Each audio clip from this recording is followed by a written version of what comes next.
I certainly believe that Ms. Cassandra Ong is heavily involved or a partner of Lucky South 99. Kasi mahiwaga yung saan galing yung pera, pinagpatayo ng building, sabi mo sa'yo, sa side ng mother mo. Yung mga kasama mo, saan kaya galing yung kanilang perang ininvest dyan? Hindi ko po talaga alam. Hindi ko po masagot kasi hindi ko po talaga alam eh. Na-raid siya. Are you familiar with this, raid? Opo. Okay. And after that, nagpatuloy pa rin ang operasyon. Again, wala na pong operation by that time. At nung ni-raid po yun, wala na pong operational dahil po nag-email po ang PAGCOR sa amin na hindi na po nila i-renew yung yung lisensya po namin. Yung mga torture video na yon, pwede niyo po puntahan ang Porac, Pampanga. Wala po kayong makikitang any background na ganun yung room ng torture. Kahit ikutin niyo po ang buong Porac, Pampanga na meron po doon sa sinasabing illegal Pogo raid na ni-raid ng PAOK po. Ang ibig mo sabihin, yung 46 buildings na yon, walang nagmamatch doon sa pinakita nating mga torture... Yes po.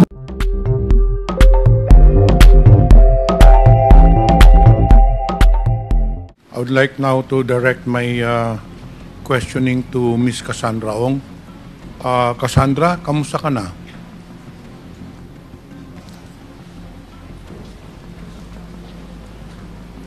Okay lang po. Kamusta naman ang lagay mo doon sa detention center? Pinapakain ka naman. Opo. 3 beses isang araw. Opo. Nananghali ka na. Yes po. Ngayon, anong tawag siya ng mga kaibigan mo? Anong palayaw mo, nickname mo? Kasi po. Kasi, okay. Kasi ang abogado mo po dito na kasama palagi si Atty. Topacio, hindi po ba? Yes po, pero today po si attorney. Okay. Ang tanong ko lang, paano mo nakilala itong si Atty. Topacio? Hindi ko po siya totally kakilala. Nakita ko lang po siya sa sa social. Sa social media? Yes po. So, Mr. Chair, paano mo na-contact si Atty. Topacio? Kasi pagdating mo dito, naalala mo, tinurn over ka muna sa NBI, hindi ba? May proseso kayo, tapos dinala ka na dito kaagad sa Congress. Pagka umaga, or the next day, I think, we had a hearing, nandun na kaagad si Topacio. So, kailan mo na-contact si Atty. Topacio? Na-contact ko po si attorney. Nakuha ko yung email nila, yung Topacio Law Firm sa Google po. Sa Google? Yes po. Tapos So, in-email ko po kailan mo sila. sinearch si Atty. Topacio sa Google nung nasa NBI ka o nandito ka na sa detention center? Nung panahon na in-email ko siya is around last month? June? June po. Last month? Kinontrata mo na si Atty. Topacio last month, hindi ka pa nahuhuli dun sa... Hindi po kinontrata. Nag-email lang po. Nag-email ka Wala lang? pong, walang engagement. So, ibig mo sabihin na gratis amortis itong libre, itong pag-aabogado ni Atty. Topacio sa'yo? Hindi po siya libre. Nag-down payment po ako nung time na nasa MBI po ako. So, nung panahon nung nasa NBI ka, sigurado ka kasi na ikaw ang nagbigay ng pera o baka naman may nag-contact kay Atty. Topacio, binigay sa'yo na abogado si Atty. Topacio at sila ang nag-down payment? Hindi po. Sigurado po ako po yung nag-contact sa kanya, ako din po nagbayad sa kanya. Mr. Chair, kasi bakit mo naman naisipan na si Atty. Topacio ang kukunin mong abogado? Nakita ko siya sa internet, magaling, tapos matapang po. Sigurado ka walang nag-recommendar sa'yo kay Atty. Topacio na ayun ang kukunin mo? Sigurado po. Okay. Dito tayo kasi. Sabi mo, ikaw ay pinanganak sa San Juan, hindi po ba? Yes po. Doon ka lumaki. Sa San Juan. Sa Binondo po. Hindi. Ang San Juan, magkaiba sa Binondo. Pinanganak po ako sa San Juan. Pero doon ka na lumaki sa Binondo. Tama po. Saan ka nag-aral? Hindi po ako nakapag-aral. Hindi ka nakapag-aral? Nag-aral po, pero hindi po nakapagtapos. Hanggang high school, nakatapos ka ba ng high school? Pwedeng hindi ko na po muna sagutin. Anyway, hindi ka rin nakadating ng college. Okay, wag mo na sagutin yun. Tinatanong ko lang yun dahil ako ay namamangha dito sa mga reports na ikaw ay magaling pala sa negosyo. So, if somebody is really good in business, she must have a very good educational background, hindi po ba? Kasi may mga lumabas sa mga artikulo na ikaw ay magaling sa negosyo. In fact, meron kang milk tea shop sa San Juan.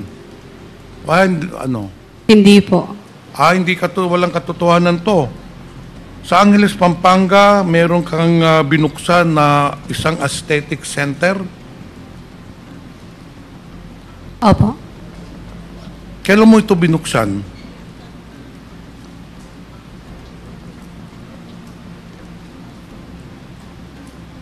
Hindi ko po matandaan yung exact year. Anyway, ito ay wala kang kasosyo, sa'yo lang to. Itong aesthetic center sa Pampanga, Angeles, wala kang kasosyo o may kasosyo ka rito? Pwedeng hindi ko po siya sagutin. Kasi hindi naman po siya related. Walang problema yun. Maraming salamat po. Ibang negosyo. Sabi nga sa artikulo, ikaw bata ka pa lang, nagninegosyo ka na, marami kang negosyo, and then meron ka ring isang cafe-restaurant sa resort doon, hindi po ba? Meron po. Ayun ba ay nag-ooperate pa hanggang ngayon? Yes po. Okay, dito tayo sa pagpasok mo ng Lucky South 99. Kailan ka ba nag-apply doon sa Lucky South 99? Nag-apply po regarding saan po? Nagtrabaho ka sa Lucky South 99, hindi ba? Sa papers po. Okay, paano ka napasok doon? Pwede mong ikwento dito sa komitiba, paano ka napasok sa Lucky South 99? I mean, mananrabaho ka, hindi ba? Hindi naman basta-bastang ikaw ba'y kinuha ng Lucky South 99 o nag-apply ka doon? Nung una po, sa amin po yung Lucky South 99 nung una po. Sa inyo? Opo, sa akin. Sa amin. Sa iyo yung sa Lucky South 99? Nung una po. Nung una po, yes po. But according to Stephanie, nauna po si Stephanie magtrabaho doon sa Lucky South 99 and then nagpa-interview ka doon sa Lucky South 99 at nag-apply ka. May I know po kung kailan po ako nag-apply at sino po nag-interview sa akin? Oo. Opo. Sino ba nag-interview sa iyo? Hindi, pwede ko malaman kung sino po yung tinutukoy na nag-interview sa akin nung panahon. Hindi mo na rin isasagutin. Dito po tayo sa big boss mo. Hindi mo naman ma-explicar dito, hindi mo na ipapaliwanag dito paano ka napasok sa Lucky South 99. Pero as per record, nauna sa iyo si Stephanie, sumunod ka, and then eventually, ito ang nangyari po ay nung nakapasok ka na ng Lucky South 99, naging personal translator ka ng big boss ninyo na si Duan Renew, hindi po ba? Ninong ko po siya. Ninong, Opo. paano mo nakilala si Duan Renew? Woo! Best friend po siya ng mami ko. Best friend ng mami Yes. mo. Kailan po sila nagka-best friend ng mami mo? Paano po sila nagkakilala ng ng Duan Renew at ng mami mo? Po? Paano sila nagkakilala?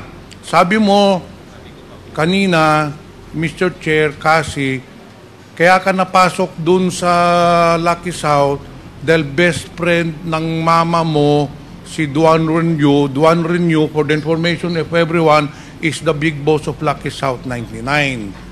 Paano naging best friend yung mama mo at saka ano? Sa Gaano na China. sila katagal magkakilala? Sa China pa lang po, magkakilala na sila kasi sa China po pinanganak ang mom ko. She's a Chinese po.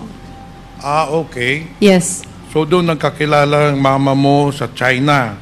Opo. At Duan Renew. Yes. Then Isang city eventually- lang po sila. So ibig mong sabihin, dahil ninong mo siya,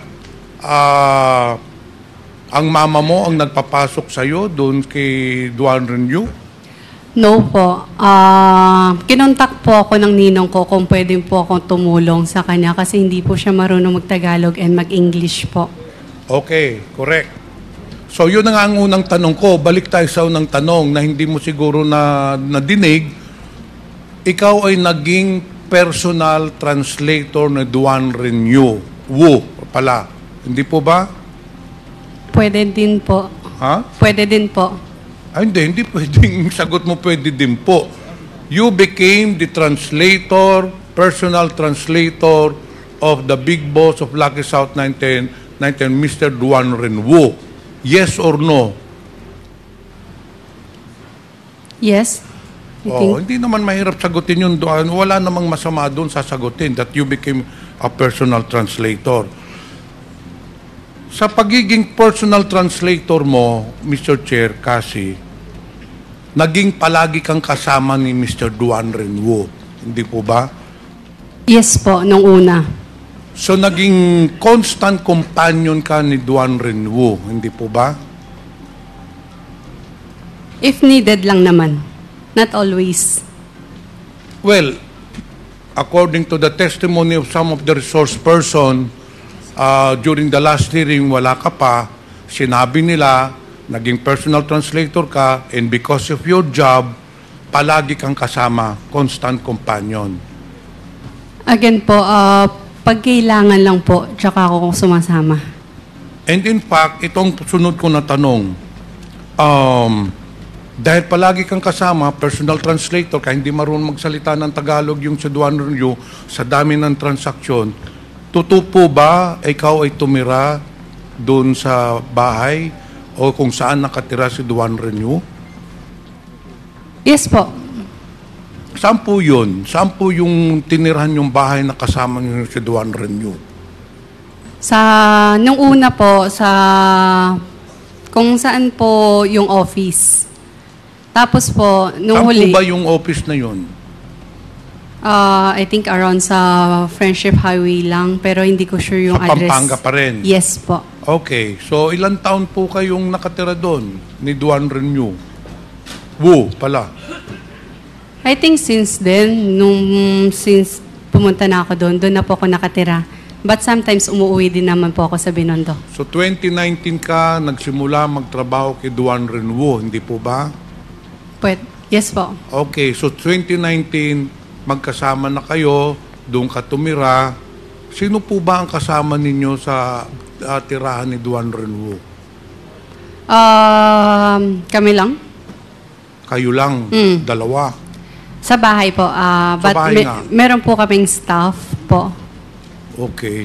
So, totoo po talaga na dahil nakatira ka na doon, totoo po talaga pala yung testimonya ng yung dating resource person po dito na palagi kayong magkasama. Iisang bahay po, pero hindi po lagi magkasama.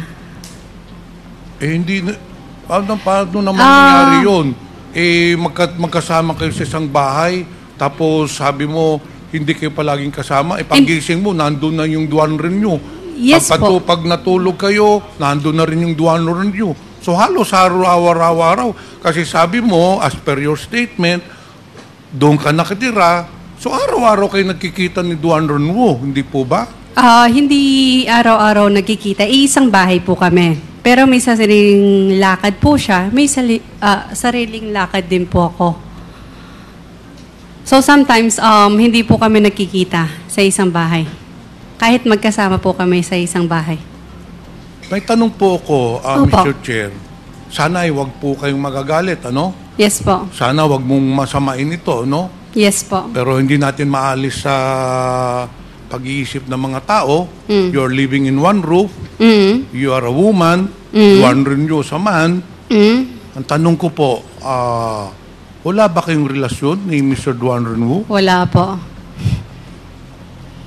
Kasi alam mo, na yung mga kasama mo sa trabaho dito, na nakausap namin, nauna po si Stephanie sa inyo, Mascareñas, magtrabaho, hindi po ba? Pero pagdating ho ninyo, you became very close to Duan Renwu. And eventually, si Stephanie Mascareñas, medyo naalis, hindi po ba? Pagpasok nyo, after a few months, nawala na si Stephanie. Hindi po totoo yan. Alam niya po sa sarili niya yan. Well, anyway, that's a word of yours against hers, no? But anyway, yun ang tinestify niya dito.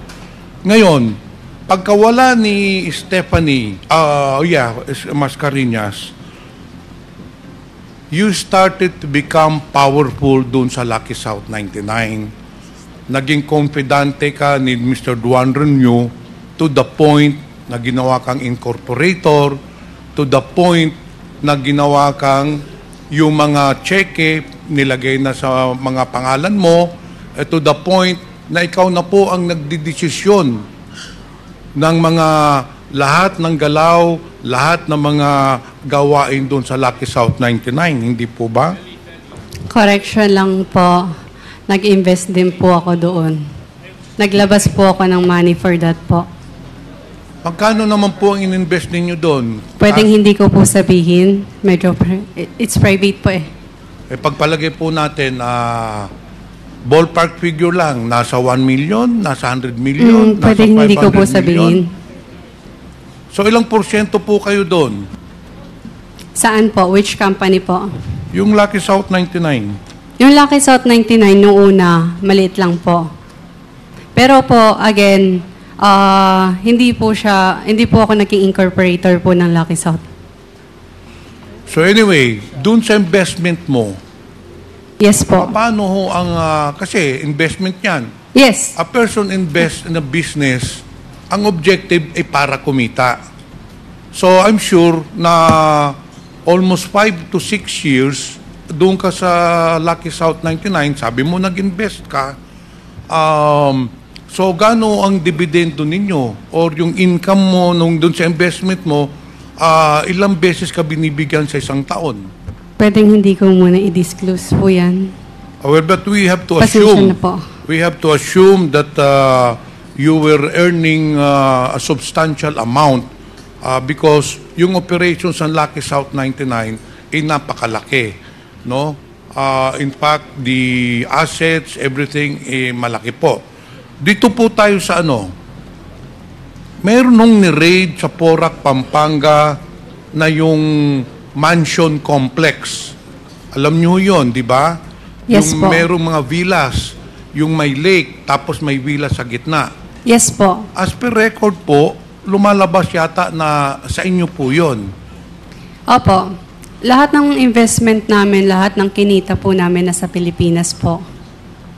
Hindi, tinatanong ko lang. Sige, wala na. Tinatanong ko lang, sa iyo yun, gano'ng kalaki po yun? Opo. I think 3 hectares po. 3 2 hectares. to 3 hectares. Sa tingin mo, magkano na ang halaga nun? Hindi ko po sigurado. Sa tingin ko po at saka sa assessment ng ibang ahensya po, nagkakahalaga po ng 2.5 billion pesos ho yun. 2.5 billion pesos. Napakalaking halaga for a 24-year-old. So, yun po ang isang mga katanungan po dito sa komitiba na lumalabas, you have ikangang kumita ka talaga na malaki doon sa operations ng Lucky South 99. Again, To have that investment of 2.5 billion pesos, malaki ho ang kinita nyo sa Lucky South 99. And it just shows, Mr. Chair, that Cassie is heavily involved in the operations of Lucky South 99. The fact that her name appears in the several documents, the fact that she has amassed several billions of pesos of properties just shows that she is really part owner of Lucky South 99. Hindi po ba? wala po akong kinalaman sa operational ng Lucky South 99. Again, nagpapaupa lamang po kami at wala na po. Maliban sa paupa, wala po akong kinalaman sa Lucky South 99 or any POGO or operational ng POGO po. Okay, doon po tayo kasi, Mr. Chair, nagpapaupa lang kayo sa Lucky South 99. Opo. Magkano bang upa ng Lucky South 99? 500 per square meter.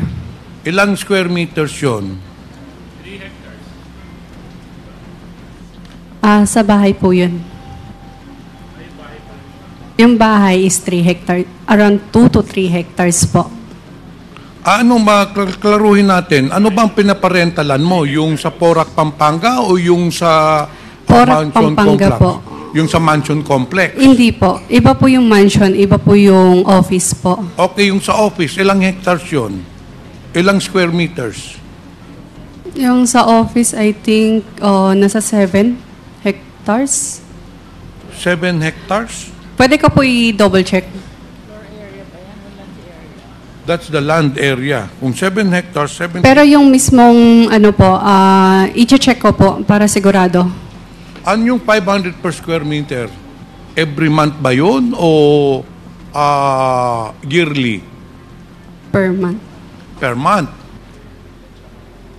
Aba, sa 7 hectares, 70,000 square meters times 500, that's 35 million. I-double check ko po kung gaano kalaki po yung building mismo. Hindi, yun ang sinabi mo. So you're, Opo, yung lot 35 yung million. lot po is 7 hectares po. Kayo I pa think- ba may-ari nun, nung 7 hectares na yon? Hindi po. Sa Cruz family po. Paano ikaw, bakit ikaw ang nagpaparenta nun? Sa Cruz family pala yun. Meron po kaming kontrata na may nangyari lang po. Pero as of now, hindi pa po siya sa amin. So ano ang kontrata ni Sasa nakasaad doon sa kontrata ninyo?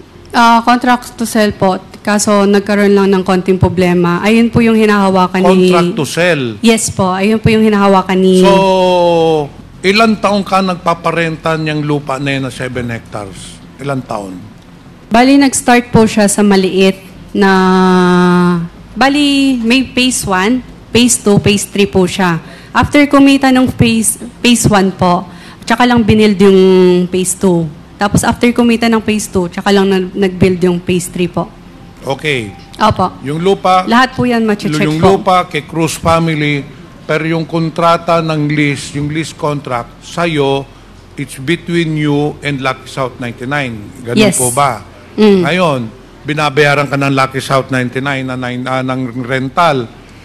Binibigyan mo ba yung Cruz family? Nag-i-installment po kami. Ang usapan po namin with their father, si Roberto Cruz, installment po ang lupa. Pero hanggang ngayon, di pa nyo nababayaran. Nagkaroon lang ng konting problema. Ayun po yung kasong hinahawakan ni Attorney Harry Roque po.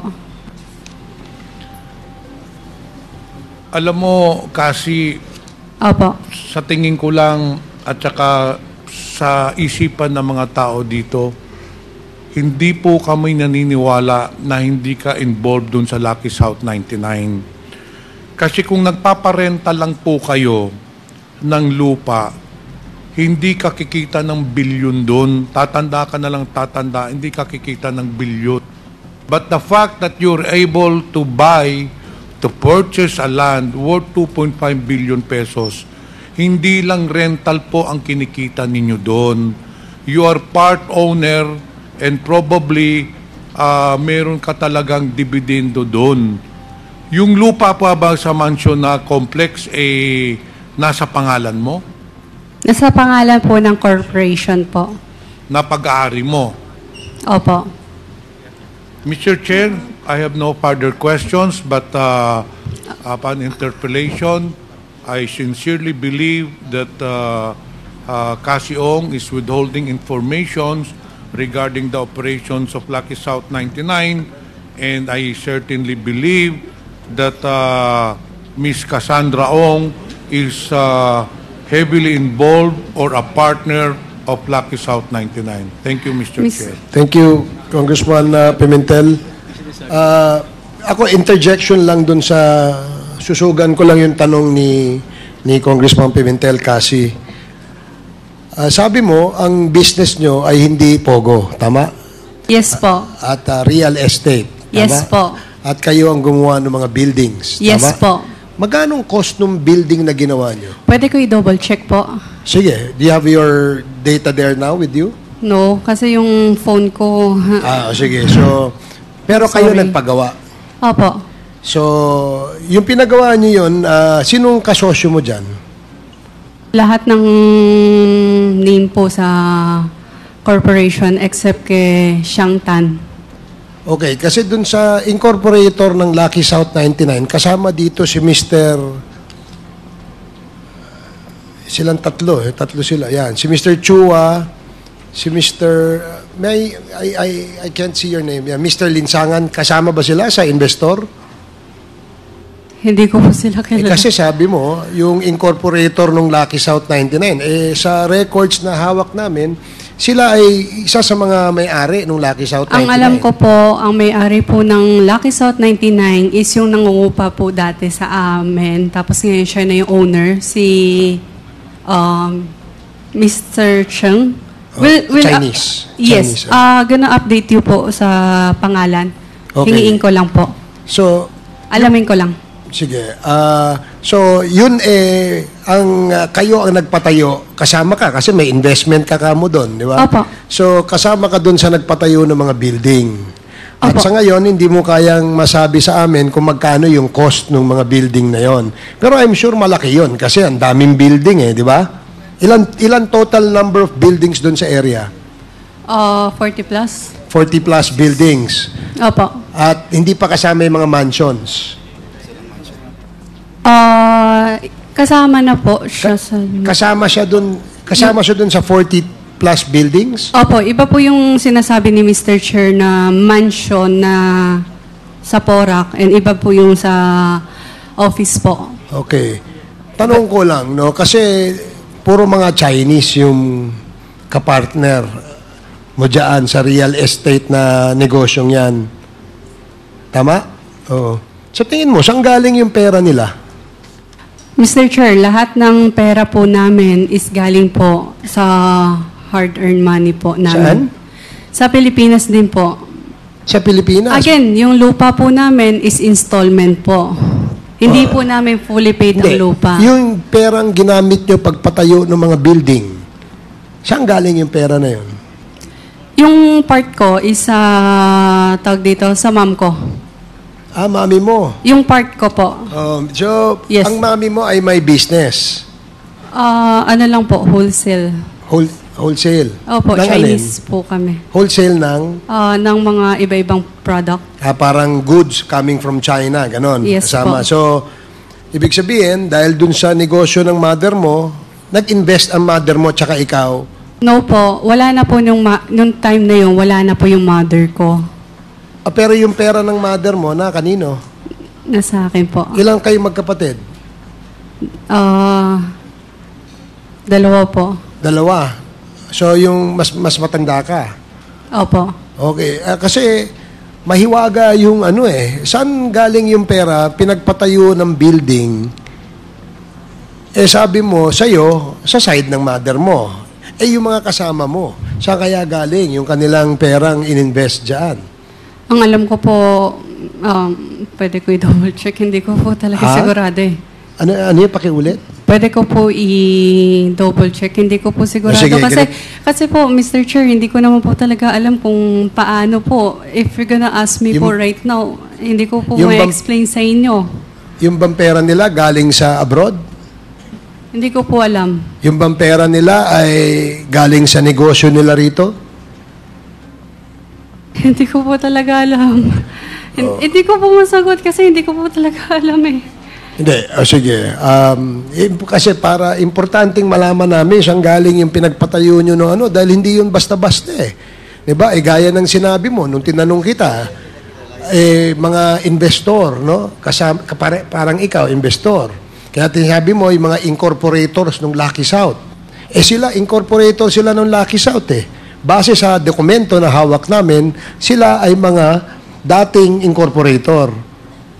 Basta, ang alam ko po, ang may-ari ng Lucky South, si Mr. Cheng.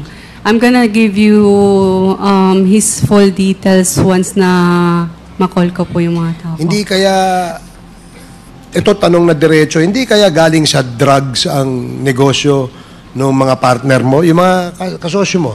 Sigurado po ako, hindi po. So, hindi. So, hindi kaya ito ay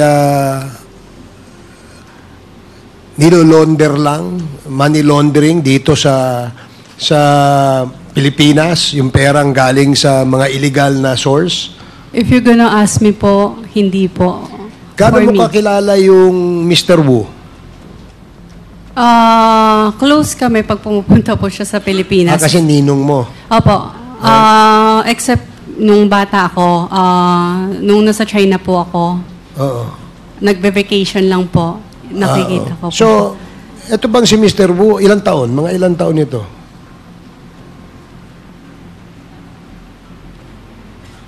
40 plus? May asawa?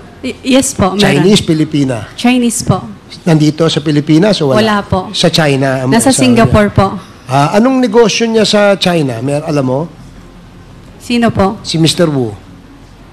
Wala. So, hindi mo siya ganun kakilala to know. Ang alam ko lang po is nagtatrabaho siya sa government agency noon. Tapos nag-resign na po after. Tapos nagnegosyo siya. Opo. So, dati siyang empleyado ng China government. Tama? Simpleng police lang po siya. Yon. So, Pero again, nag-resign na rin po siya. Oo. Tama ka. Kasi yun din ang aming information, no? Dati siyang police. In fact, marami siyang record. Alam mo ba na may mga record siya sa pagiging police? Record na? Record na maraming negative na record siya doon sa China. Alam mo ba yon?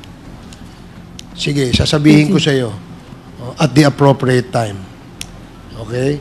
So, again, nakakapagtaka kasi na nag-invest ka dyan, yung hard-earned money sinasabi mo, galing sa'yo, galing sa mother mo, itinaya mo dyan sa negosyong yan, wala kang kasiguruhan kung ito ay babalik o sigurado kang babalik. Magdedibidendo ka. Mr. Chair, wala pong kasiguraduhan sa negosyo. Okay, tama yan. No? Kasi yun din ang aking pananaw. No? Dahil pagka nag-invest ka, lalo na kung malaki ang investment mo, no, para ka nagsusugal. Di ba? Mababawi mo lang siguro yon kung siswertehin ka sa sugal. Tama ba ako? Opo. Okay, sige. So, no further Mr. questions. Chairman? The next, yes, Congressman. Interjection lang. Kasi, bakit gusto nyo sa Pampanga? Anong meron sa Pampanga?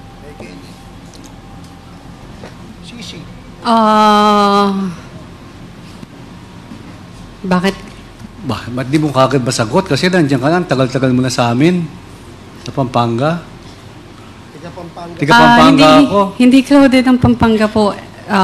Tsaka malapit siya sa Manila. Malapit siya sa Manila. Opo, 2 hours drive lang. 2 hours na biyahe lang po. Sino ang gumawa ng Pogo sa Porac? Nung una, real estate lang po siya. Tapos pinarentahan lang po sa mga Pogo. Hindi nga. Sino ang gumawa yung contractor ng mga building na 40 plus sa Porac? Double check ko po para masigurado ko lang na tama po yung information na ibibigay ko po sa inyo.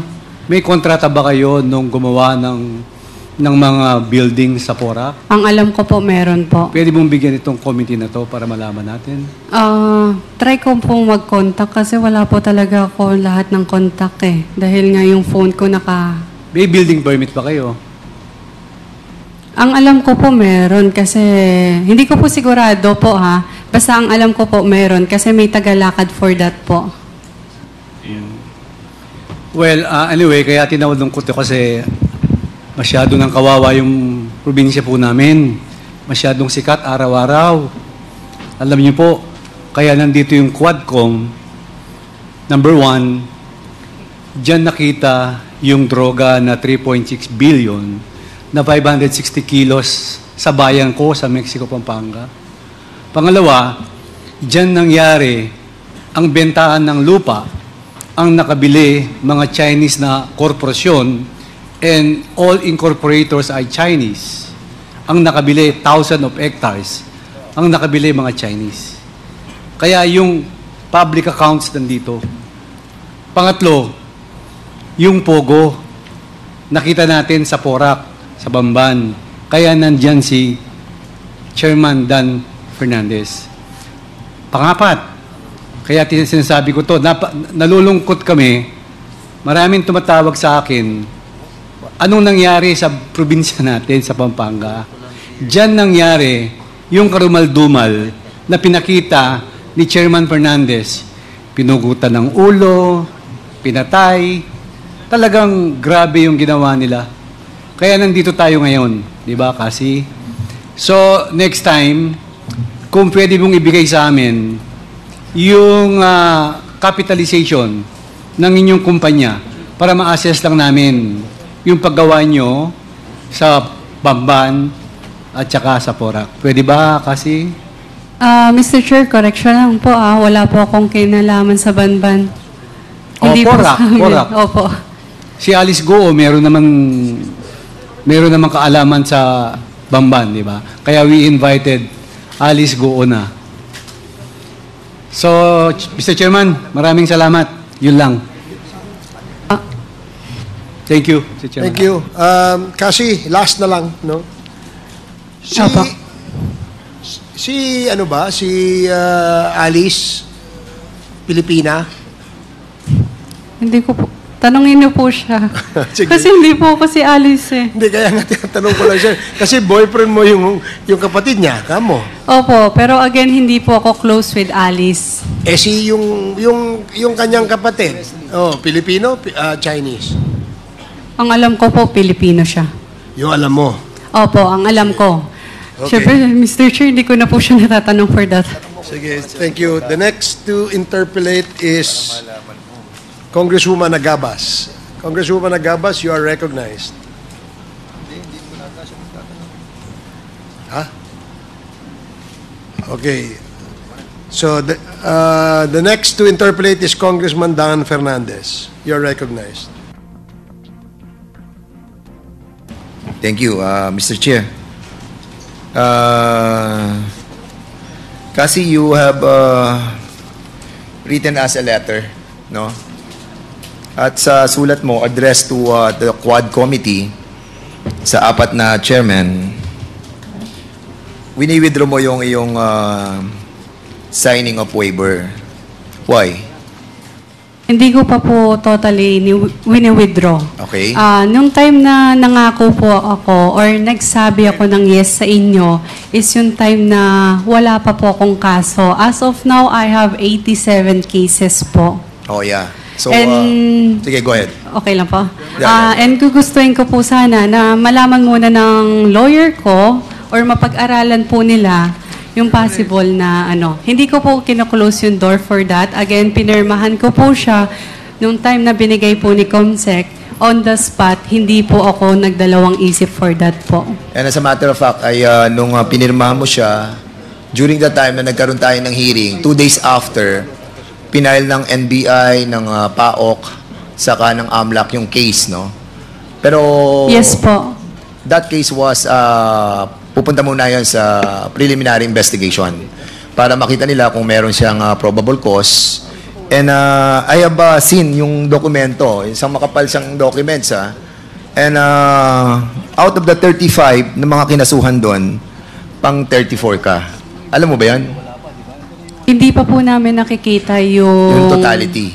Opo, hindi pa po na-receive ng lawyer ko yung mga kasong sinampa po sa akin. Yes. And I would like you to understand that ang nag-file is AMLAC, NBI, sa PAOK. So kung AMLAC yun, once na nakarating yun doon sa korte, so nandun na yung mga ebidensya na makikita at they can file a supplemental doon sa mga waiver na hinihingi namin sa iyo regarding doon sa mga bank transactions that you issued, no?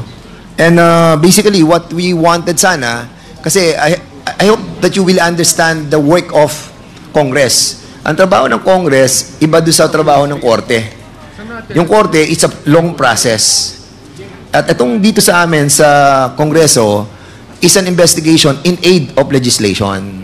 So what we wanted to find out in this committee ay yung mga pangyayari na makakatulong para baguhin namin ang mga existing na batas para mapatibay natin yung mga pagsawata sa mga kriminalidad na nangyayari sa ating bayan. Especially doon sa Pogo, including yung mga crime elements of human trafficking, sex crimes, kidnapping, torture, murders, and a lot of things. So we hope that you understand that. And trying to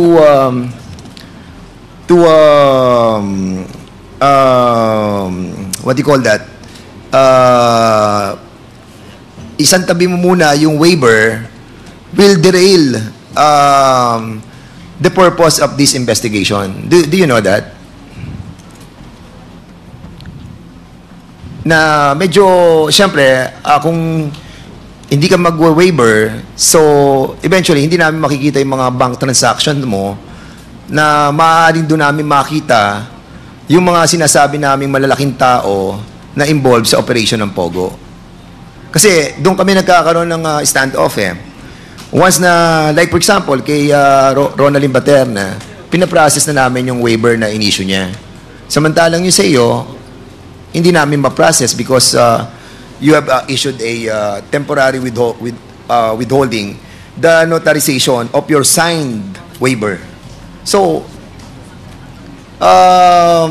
baka kasi maano ka ng mga event na once na ang AMLAC nagpadala na dito ng tinatawag natin mga bank transaction mo because they have already elevated that to the court, magiging useless na rin yung waiver na ibibigay mo sa amin. Alam mo ba yan? So, you need to discuss that with your lawyer, Cassandra. Pag-aaralan po ng hindi ko naman po again kino-close yung door for that waiver, but gusto ko po sana na mapag-aralan po muna ng aking mga abogado yung kasong sinampa po sa akin ng government agency po.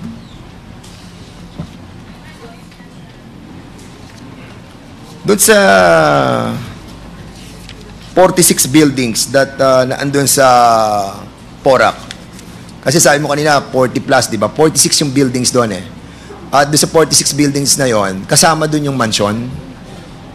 Hindi po. Hindi kasama yung mansion. Okay. So, kanina may binanggit si Mr. Representative Johnny Pimentel that the assessment of that property already recent from before na hundreds of millions. But according sa assessment, it recent to 2.5 billion. Tingin mo, umaabot na ng 2.5 billion yung property, including the lots, the buildings, the structures, the golf courses. Merong golf courses yun, di ba? Walang golf course? Wala po. Mga bilas lang. Mga bilas. Bahay lang po. Mga bahay saka mga buildings. Buildings, iilan lang po siya. So, do you think aabot siya sa 2.5 billion? Ipa-double check ko po dun sa accountant po. And if you have a 58% stake do sa Whirlwind Corporation, which owns the real estate property, kung titingnan natin 58%, so kung for example, gawin na lang natin 2 billion yon, so meron ka ng more than 1 billion. Tama ba yan? Kasi 58% ka eh. If ganun po yung compute, tama po. Pero hindi ko po sinasabi na 2 billion. i-double check ko po. Sige. Okay. Anyway, doon po sa Porac, have you encountered a personality in the name of Rose Nonolin? Pwede pong pakiulit. Rose Nonolin. Hindi ko po sigurado, pero hindi familiar yung name sa akin. Familiar. Hindi familiar. Hindi siya familiar. Rose Nonolin. Maybe sa face po. Okay. Possible. Nung June 4, yung Lucky South 2024 was raided by government operatives. Do you remember the time na na-raid to ng DILG? Yung mansion po ba yun? Lucky South 99, located in Porac, Pampanga, was raided in June 4, 2024. Na-raid siya. Are you familiar with this raid? Opo. Okay. And after that, nagpatuloy pa rin ang operation. Even nagkaroon na ng Wala na pong operational dahil ni-raid na po nila, pero wala po silang nakita kahit isang tao sa loob po ng compound. So in other words, nung ma-raid siya nung June 4, ay nagpatuloy pa rin kayo ng operasyon. Again, wala na pong operation by that time. At nung ni-raid po yun, wala na pong operational dahil po nag-email po ang PAGCOR sa amin na hindi na po nila i-renew yung tawag dito, yung lisensya po namin. So hindi na siya nag-operate after June 4? Yes po. And pwede niyo po akong bigyan ng chance mag-explain regarding dun po sa pinakita niyo last time sa akin na torture. Yes, sige, go ahead. Yung mga torture video na yon, pwede niyo pupuntahan ang Porac, Pampanga, wala po kayong makikitang any background na ganun yung room ng torture. Kahit ikutin niyo po ang buong Porac, Pampanga na meron po doon sa sinasabing illegal Pogo raid na ni-raid ng PAOK po. Ang ibig mo sabihin, yung 46 buildings na yon, walang nagmamatch doon sa pinakita nating mga torture. Yes po. How can you be sure of it? Again, hindi po ako sigurado. Were you able- Pero po, Yes. Hindi dun ka sigurado? Ha? Hindi ka sigurado? Hindi, kasi Hindi ka yung... sigurado na doon naganap yung mga torture na sinasabi ko Kasi kung during the last makikita time. nyo po yung video Yung background. Opo, yung background ng video, wala po kaming ganun na background. Sa lahat ng 46 buildings? Yes po. And in every building, how many rooms do you have sa bawat building? Hindi ko po sigurado. Pero, kasi wala kong, hindi ko pinapakialaman yung operational You nila. know, kasi galing kami doon eh. We have Opo. seen the place eh. Yeah. And at the same time, ang lawak ng lugar. Opo. And trying to tell us na yung pinakita namin dito, walang mga background doon sa actual location where it happened, it's beyond my comprehension. Kasi sa 46 buildings na yon, it's really hard to go around. Hindi mo kayang talagang puntahan ng lahat. And at the same time, kaya mong baguhin right away yung mga background na sinasabi mo. So don't tell us that the videos, the tortures that was raided by PAOK TF, and they were able to confiscate thousands of cell phones at nakuha mismo doon sa area where it was raided, doon nakuha yung mga video ng tortures. And I think it's quite offending on the part of the PAOK TF to tell this story na walang mga background na gano'n. Kung hindi mo siya mako-confirm that you were able to visit all the 46 buildings in that Pogo Hub. Mr. If Cassie, if you were able to see all of the rooms of the 46 buildings, then I will believe you. Mr. Chair, kami Yes. po nagpatayo doon. At nung ni-raid po yun, hindi na po kami nakapasok. Even Wordwin, hindi na po makapasok. Noong, Ni-raid po yun. Nung ni-raid, nung sinasabi nung June 4, hindi ko Yes. maalala yung exact date ng raid today.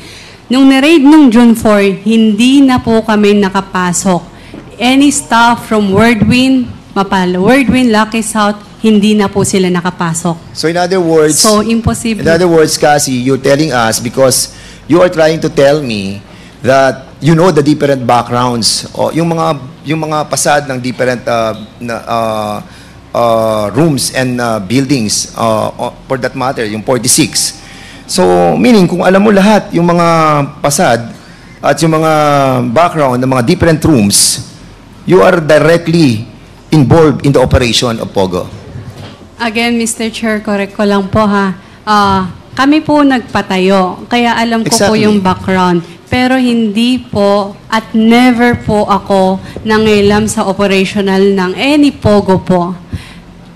Meron po ba ditong present na makakapagturo kung ako po ang kung nakisali po ako sa operational ng Pogo po? And that's why I was a bit shocked when you are trying to tell us that it's a different background ng mga torture victims that I have shown in the last hearing.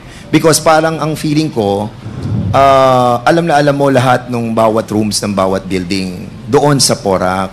And that's the reason why nagkaroon ako ng konting doubts sa sinasabi mo that you are not an operator of the Lucky South 99. And for that matter, Cassie, ikaw ang authorized representative ng Lucky South, correct? Yes po. From to 2019 up to present. From 2019, meron naging ilan years na hindi po ako naging authorized po.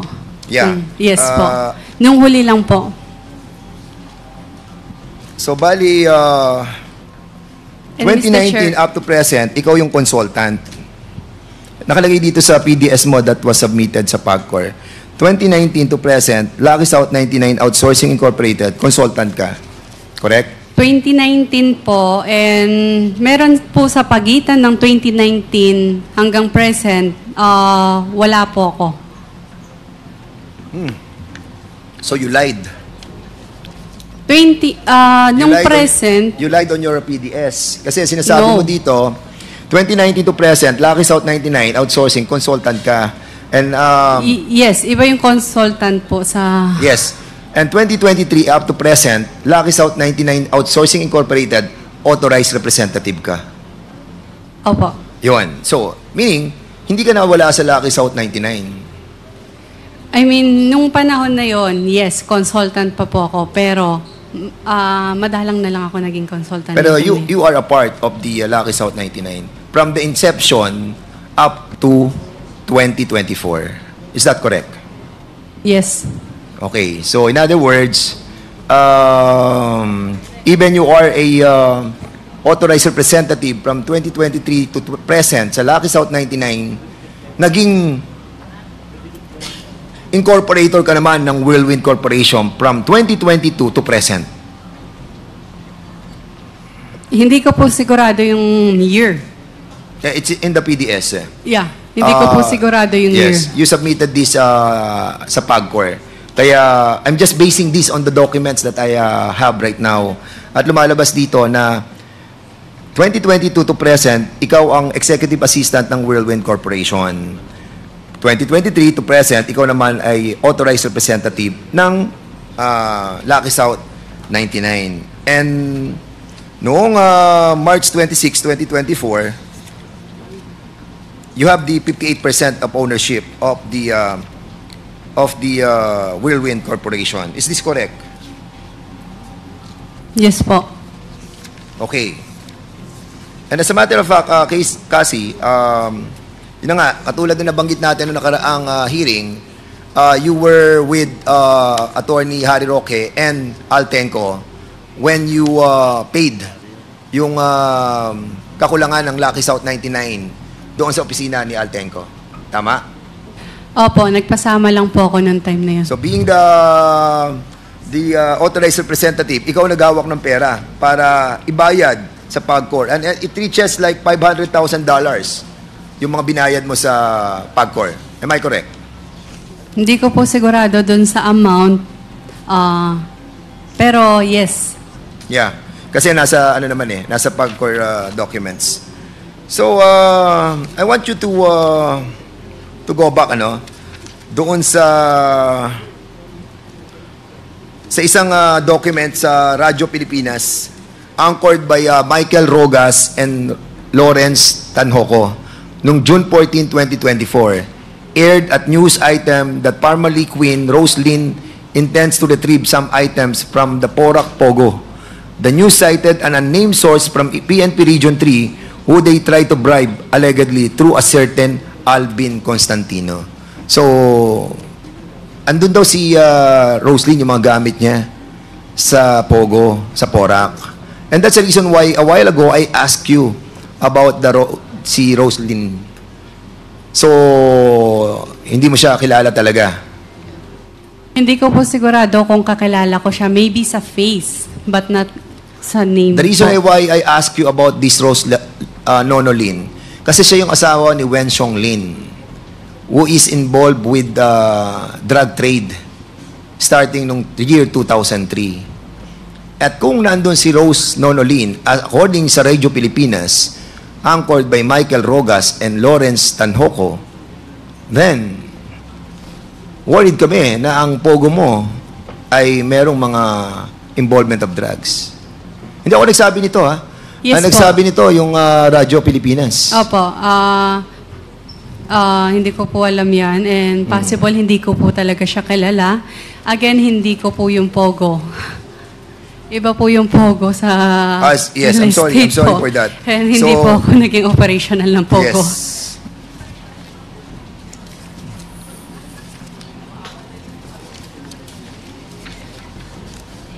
Okay. Kasi, are you aware of Section 4 of Republic Act 6981?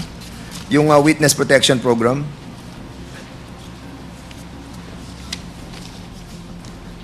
Pwede kong tanongin yung lawyer ko for that.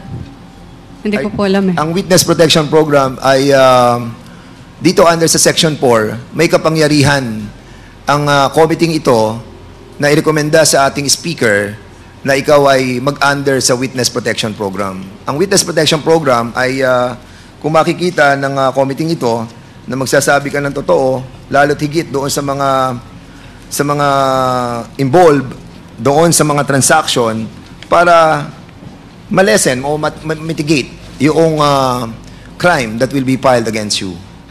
Pwede kong konsultahin yung abogado ko for that. Nandiyan ba yung lawyer para mo? lang... Wala ba si Attorney Topacio? Attorney Joey po. Hindi ba pwede si Attorney Topacio ang sumagot? Yes. Can you please enter your appearance, your name, and what law firm do you work for?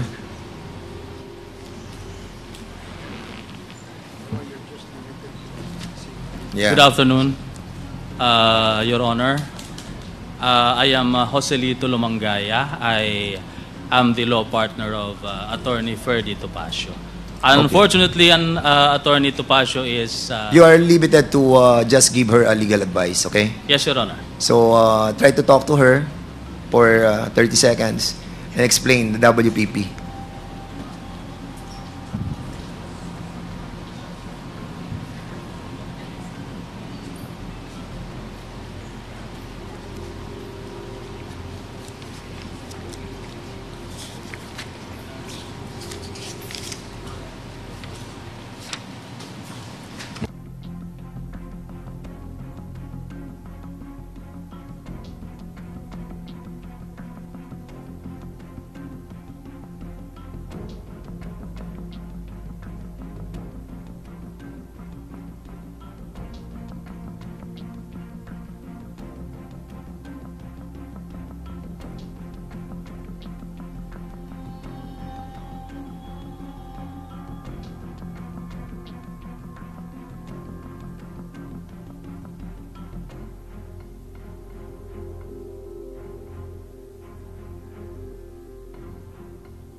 Okay, sige, Cassie, anong, are you aware of the WPP? Na-explain na po ng Sige. lawyer ko po. Ano sabi? Ah, Na-explain na sa'yo? Yes po, in-explain so, ano niya po masasabi mo sa WPP that under Republic Act 6981? So, kasi yung waiver na binigay mo sa amin, tapos withhold mo, so, kung hindi mo na siya itutuloy, at hindi na natin malalaman yung mga sinasabi namin about doon sa mga bank transactions that you have issued, then,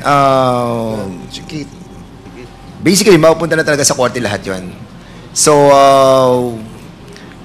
you will not have any opportunity anymore to enter into our WPP. With regards to Section 4, with regards to Section 4. Doon naman sa DOJ, they have also the process of entering the WPP. Pero we are giving you the opportunity, the fastest way, no? Here. Kasi in aid of legislation kami. But of course, certain lawyers, no, law firm, siyempre gusto nila mahabang proseso sa korte. Di ba? You know that. Because, may bayad ng lawyers eh. Di ba? Dito, mabilis yung proseso namin. And once you enter the WPP, no, if we see that your revelation entails that amount of being under the program, then mamimitigate yung mga kaso that will be again, Mr. filed Chair. against you. Sige, go ahead. Hindi ko po sinasarado yung pag-waive ko po. Again, sinign ko po siya that night nung binigay po ni Comsec po sa akin. Okay. Hindi po ako nagdalawang isip. Pero dahil nga po finalan nila ako ng kaso, I just want to, like, para maging protected din sa sarili ko. But you have to remember, yung filing ng kaso sa iyo, it's a for preliminary investigation. So ngayon, ang tanong ko sa iyo, Cassie, kasi sa dami-dami naman na pumasok na pera doon sa Whirlwind, saka sa Lucky South. So, sino mga nare-remember mo that you issued check na mga kilalang personalidad? Wala po. Wala ka na-issuehan? Sa pagkakaalala. Wala po. Sa pagkakaalala mo. So, may nakakalimutan ka pa? Hindi po. I mean, sa pagkakaalala ko po, wala po. You're under oath? Yes po. Kaya nga po, sa pagkakaalala ko po, wala po. Sa pagkakaalala mo. Opo. Alam mo, magandang sagot yan eh. Kasi kapag na-corner ka naman, sasabihin mo, ay, naku, nakalimutan ko kasi yun. Di ba? Hindi po. Di ba? Ang alam ko po, wala po. Wala kang naalala na politiko, senador, gobernador, mayor, congressman? Wala po. Wala po. Wala. Wala po. Okay, cash. Yung binigay mong cash. Saan po? Sa mga tao sa likod ng Pogo. Connected sa Pogo po. Oo, yes. Again, Mr. Chair, Wala din. hindi po ako Ang nagbibigay. operational ng Pogo. Okay, so, we're trying to make it sure, no? Kasi, ha?